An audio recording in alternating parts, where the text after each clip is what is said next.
Olá, hoje nós vamos meditar no Salmo de número 137. A palavra de Deus diz assim: às margens dos rios da Babilônia, nós nos assentávamos e chorávamos, lembrando-nos de Sião. Nos salgueiros que lá havia, pendurávamos as nossas harpas, pois aqueles que nos levaram cativo nos pediam canções, e os nossos opressores que fôssemos alegres, dizendo: entoai-nos alguns dos cânticos de Sião. Como, porém, haveríamos de entoar o canto do Senhor em terra estranha? Se eu de ti me esquecer, ó Jerusalém, que se resseque a minha mão direita, apegue-se-me a língua ao paladar, se me não lembrar de ti, se não preferir eu, Jerusalém, a minha maior alegria. Contra os filhos de Edom, lembra-te, Senhor, do dia de Jerusalém, pois diziam: arrasai, arrasai-a até os fundamentos. Filha da Babilônia, que hás de ser destruída, feliz aquele que te der o pago do mal que nos fizeste. Feliz aquele que pegar teus filhos e esmagá-los contra a pedra. Nós vamos pensar na seguinte grande ideia: suportando as pressões para preservar a esperança e a fidelidade a Deus. Se tem algo que podemos afirmar neste momento de pandemia, é que estamos vivendo sob pressão, principalmente aqueles que têm responsabilidades com outras pessoas. O empresário que precisa pagar os seus credores, os seus funcionários, o responsável pela provisão do lar, que tem que trazer os recursos para a manutenção e sobrevivência da sua família. Muitos têm ficado preocupados com isso, muitos têm perdido noites de sono por causa das suas responsabilidades. Eu quero dizer que nós, os cristãos, não estamos imunes, não estamos isentos a essa situação. O grande diferencial nosso é o fato de conhecermos a Deus e a sua palavra e podermos levar as nossas inquietudes a Ele em oração. O Salmo de número 137, ele mostra que o povo de Israel, ele foi submetido a uma situação assim quando estava exilado de suas terras, cativos na Babilônia, como diz o verso de número 1, às margens dos rios da Babilônia nós assentávamos e chorávamos. Eles foram tentados a esquecer e desprezar a sua pátria e as esperanças de vê-las restauradas e reabilitadas pela fidelidade de Deus.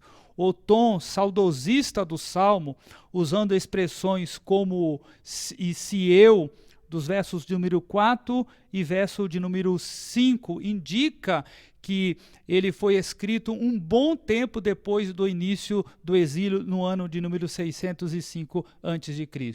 Alguns comentaristas sugerem que a sua composição se deu próximo do final do cativeiro babilônico, no ano 539 a.C.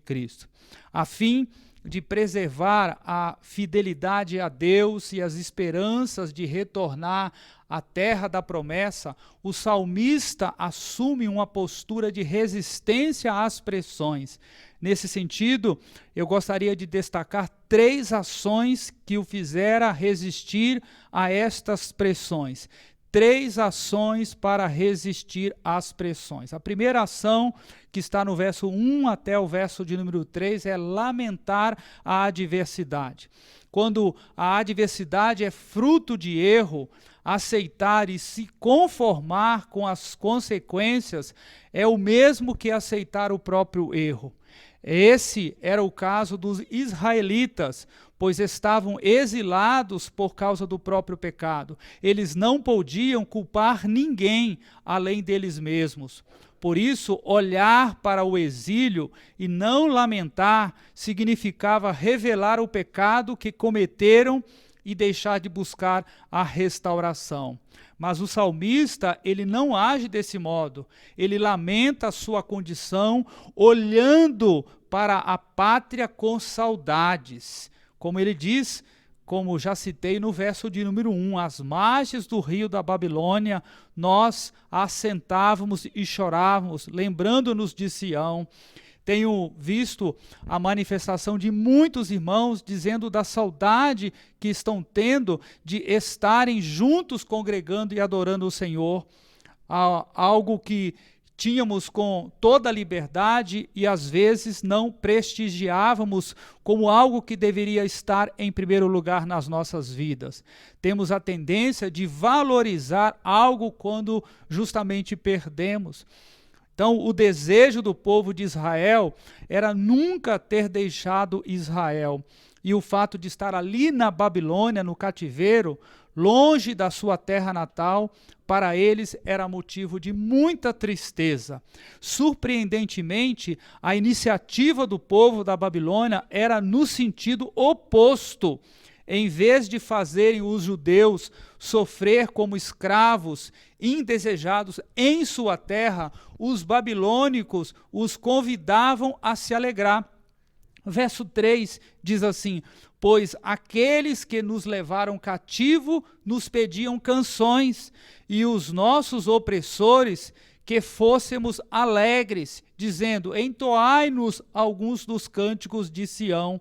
Eles não estavam sendo forçados a cantarem, mas incentivados. Parece que a ideia era que eles aceitassem a sua condição e se alegrarem nela.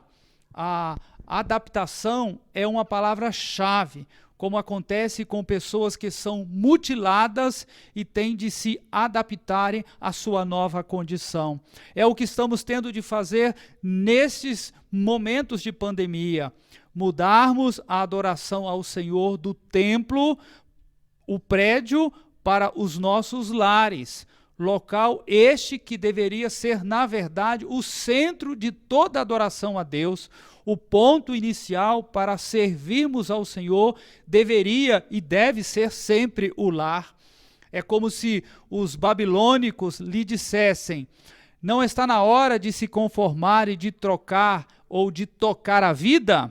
O salmista e o povo rejeitaram esta ideia dos babilônicos. Em vez de cantarem alegremente, eles deixaram de lado seus instrumentos para manter seu lamento. Verso 2, nos salgueiros que lá havia, pendurávamos as nossas harpas. Essa ação de pendurar os instrumentos em árvores expressa o desejo de não se satisfazer com o fruto do pecado, como também de lamento, retornando à situação original de voltar a Jerusalém e estar na presença do Senhor. A segunda ação de nós resistirmos às pressões está no verso 4 até o verso 6. E é justamente resistir às pressões. O conselho dos babilônicos, a princípio, parecia bom, mas o salmista mantém o princípio da santidade de Deus, de não se contaminar. O verso 4, como porém haveríamos de entoar o canto do Senhor em terra estranha? Para ele, os cantos que serviam para cultuar a Deus no templo, lá em Jerusalém, em Sião, jamais seriam tratados com descaso, nem serviriam para promover a desonra do nome do Senhor. Para o salmista, tal ideia é tão inaceitável que ele roga uma maldição sobre si, caso se deixe levar pelo mundo, colocando de lado a esperança de retornar a Jerusalém. Verso 5, se eu de ti me esquecer, ó Jerusalém, que se resseque a minha mão direita. A mão ficar esquecida é o mesmo que ficar aleijada, sem movimento, inútil. Não satisfeito, o escritor afirma que a sua alegria só poderia vir de Jerusalém e de tudo que a cidade representava em termos de adoração a Deus e de esperança futura. O verso 6 diz assim: apegue-se a língua ao paladar, se me não lembrar de ti, se não preferir eu, Jerusalém, a minha maior alegria. Então, não importa quanto tempo tenha se passado, nem quanto o mundo o tenha convidado a se acomodar em seu meio, os valores de Deus são eternos e sempre devem prevalecer para os seus servos. Era isso que cria o salmista estando ali no cativeiro. A terceira ação para resistir às pressões está no verso 7 até o verso 9, o último versículo, é esperar na justiça divina. O salmista, ele clama de forma imprecatória, ele deseja por justiça, por punição para os seus captores e para quem os auxiliou e se alegrou com a queda de Jerusalém e da nação e também pelo restabelecimento de Israel. Nestes 3 últimos versos, é perceptível sua confiança em Deus para as suas decisões, para as 2 situações. O primeiro alvo do julgamento divino, nas palavras do escritor, é Edom. Os edonitas ou edomitas, descendentes de Saul e parente dos israelitas, rebelaram-se e se alegraram com os sofrimentos dos seus irmãos desde os dias do profeta Obadias e do rei Jeorão. Nos dias da queda de Jerusalém, não foi diferente. Verso 7, contra os filhos de Edom, lembra-te, Senhor, do dia de Jerusalém, pois diziam, arrasai-a até aos fundamentos. O outro alvo é a própria Babilônia, cuja queda o salmista considera garantida e iminente. Verso 8, filha da Babilônia, que hás de ser destruída, feliz aquele que te dera o pago do mal que nos fizeste. A linguagem usada pelo salmista nesse texto, ela é interessante e traz a ideia de que a Babilônia foi o instrumento da punição do pecado do povo de Israel e que, de modo semelhante, provaria do mesmo remédio.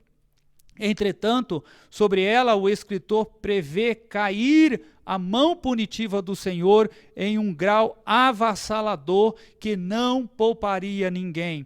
Olha só o verso 9, feliz aquele que pegar teus filhos e esmagá-los contra a pedra, tratando a Babilônia da mesma forma como tratou Jerusalém, inclusive matando as suas crianças.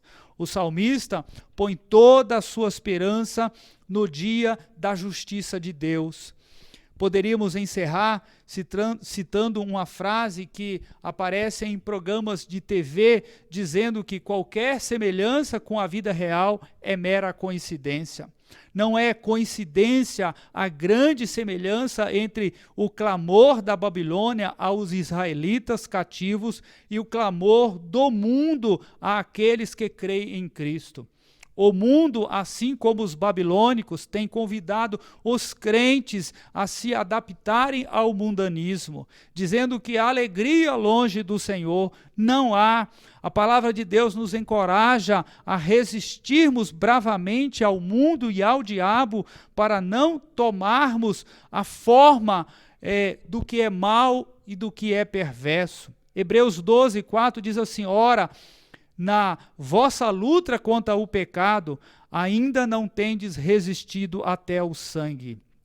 Somos ensinados também a aguardar a vinda do Senhor para julgar o mundo e nos dar a vida eterna. Algo que não restam dúvidas é que Deus converterá nossa tristeza, nosso choro em alegria na presença do Senhor. O texto lá de Tiago 4, 8 ao 10 diz, afligi-vos, lamentai, chorai, converta-se o vosso riso em pranto e a vossa alegria em tristeza. Humilhai-vos na presença do Senhor e Ele vos exaltará. Meu desejo é que vocês suportem essas pressões relacionadas a toda a cobrança advinda desta pandemia, preservando assim a esperança e a fidelidade a Deus, esperando que a justiça divina lhes alcance. Que Deus vos abençoe, em nome de Jesus. Amém.